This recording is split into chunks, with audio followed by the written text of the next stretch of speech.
How's it going, everyone? Welcome back. Hopefully everyone's day has been going well. The Bengals coming up on a draft here rather shortly. The Bengals, we know their biggest needs in this draft, their biggest needs in the offseason. But there have been more and more rumors swirling, rumblings. You're seeing more and more mock drafts of the Bengals selecting a tight end inside the first 3 rounds of the draft this year. The Bengals, a team that's seen CJ Uzomah out the door, just shy of 500 receiving yards last season, gone. And clearly in need of a tight end. They bring in Hayden Hurst, who I think is going to be a talented tight end for this team. The question is that enough? Is Hayden Hurst enough for this team? Or should the Bengals go and use a higher draft pick? Even a fourth might be a little bit higher, you could talk about, for a tight end this season with a team that you could say, hey, you can always use more defensive line depth. You can always use a little depth at linebacker. You don't know what's going on with the safeties, with the 2 guys you got back there right now. The contract situation's looming. And, of course, you need some depth at cornerback. If you have the ability to grab 2 of them, I mean, you can always try it. Do they always turn out as well? The cornerbacks, not as much. And, of course, you have the offensive line. Did you make some signings this season? Sure. But you would like to think they're going to spend a couple of those first-round draft picks on an offensive lineman, first-round pick, or first early-round picks, I should say, on an offensive lineman and a cornerback. That's 2 picks. And you say, well, where do you go from 3 or 4? You'd like some depth on that defensive line. You got Osai coming back this year, sure. But it's great to be able to rotate those defensive linemen and, again, just be able to have some ingrown talent at line where you're not worried about paying more and more of these guys when their contracts come up. They can keep under control for 3 or 4 years. So you'd like to think defensive line, I mean, that's 3. And you go from there, best available. Sure, kind of. I still like the idea of defense. I still like the idea of offensive line. I think my concern with tight end, and this is the number one thing that goes, you look at the product the Bengals have on the field.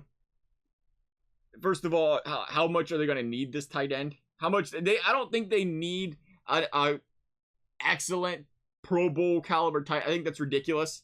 I think that's how you end up being the New Orleans Saints, a team that scores 40 points, doesn't have a defense, and wins 1 Super Bowl the only year they actually had a defense. Well, I shouldn't say that. The last couple years I started to put one together. But for the most part, that was the MO of the Saints with Drew Brees for a really long time. They had this loaded offense, put all the money towards the offense. They didn't have a defense, though. And I worry about the Bengals going that same front heavy way. If you're going to look at the future, you say, hey, we got 3 wide receivers that are more than talented. How many of these guys are we going to pay? You bring a tight end in that's a talented tight end. You're not going to be able to pay him in 4 years. Not if he comes in this year. Now, maybe if you draft the tight end a couple years from now, you think, okay, we're going to lose one of these wide receivers. Now we add some tight end, solid tight end. Sure. But I look and think, when you think of the schemes the Bengals are going to play, you're going to see a lot of 3 wide receiver sets. And it's not like a team that's, okay, they got a number 1 and a couple of average. No, they got 3 bona fide, could be number 1s on other teams' wide receivers. So you're going to be you're solid across the board at those 3. You think, oh, Joe Burrow, he likes to run out wide. He likes to run the 5 wide set. All right, yeah, you're going to bring in another wide receiver, maybe a Mike Thomas or some sort of specialist guy like that, and then you're going to throw the running back out wide, where you don't need that, again, clean route running tight end that has to be on the field. I think the Bengals get by with that, and it gives you more reason to say, hey, do they really need a tight end? Or can they work with what they have? And I think that's really important here. I don't think, obviously you want a tight end. You want to get what the Bengals need here, wrong sport. What the Bengals need here is a red zone presence, a big-bodied red zone presence. That's obviously important. I think that's the really biggest need for the tight end. I think they can find a tight end that can do the rest. I mean, even Drew Sample had 360 receiving yards when CJ Uzomah went down 2 years ago with Burrow at the helm. I mean, that's what's really important here. We're forgetting this ain't Andy Dalton playing quarterback. This is Joe Burrow. You don't need an above-average tight end for Joe Burrow to work. Give this guy, give him slightly below average. And he's going to find a way to use this guy properly. He's a guy that brings the players up around him. So I don't think you need to bring in this elite player. And that's where you start, or even this really good player. That's where you start to question, well, is it even worth drafting then? I know it's, later rounds, 5th, 6th, whatever. Sure. But if you can bolster up another part of the team and make this defense that much more formidable, we got to remember, the Bengals, you're running into injuries. And things can go downhill really quickly. So depth's important. Look what happened to the Ravens defense last year with injuries. So if you can bring in some solid pieces for depth, I think that's way more important in other positions, or just trying to draft positions that need more than the tight end. And here's what I don't think we're thinking about. Hayden Hurst, 2 years ago, 71 receiving yards for the Falcons. he was solid for the Ravens. Mind you, a Ravens team that, again, doesn't throw the football. I shouldn't say doesn't throw it. Yeah, I'm going to say doesn't throw the football. Lamar likes to run it. So they don't have any receivers that have high numbers until last year Mark Andrews went off. So it's not like he was ever in a system over there in Baltimore. It's like, oh, he wasn't putting out. And it was last year with the injuries. There was obviously Kyle Pitts on the Falcons, so he was second fiddle to Kyle Pitts. Understandably, so the guy is an immense talent. So he wasn't going to see as many snaps. I think Hayden Hurst comes to this Bengals team, and he more than impresses. If he struggles, it's like, all right, let's talk drafting a tight end next year. But I think you got to at least give the guy a chance. They brought in some other guys in the offseason.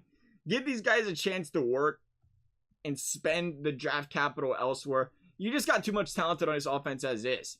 The big people we got to remember, he's going to this offseason. Like, hey, the Bengals get an offensive line. You can't stop Joe Burrow now. Imagine if he gets an offensive line.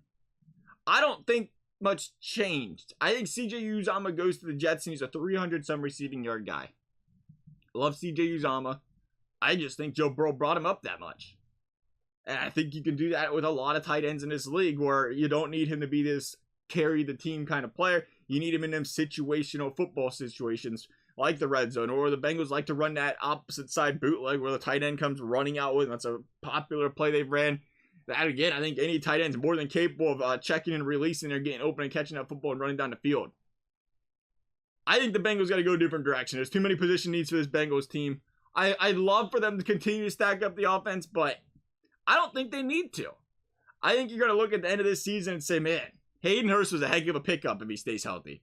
And if he doesn't stay healthy, I think you're going to say, man, his Bengals offensive line sure was nice. I don't know how anybody could or would possibly stop this team in the future. Got to go defense and got to protect Joe Burrow. Hope you guys' thoughts. Thank you guys for watching. We'll see you next time.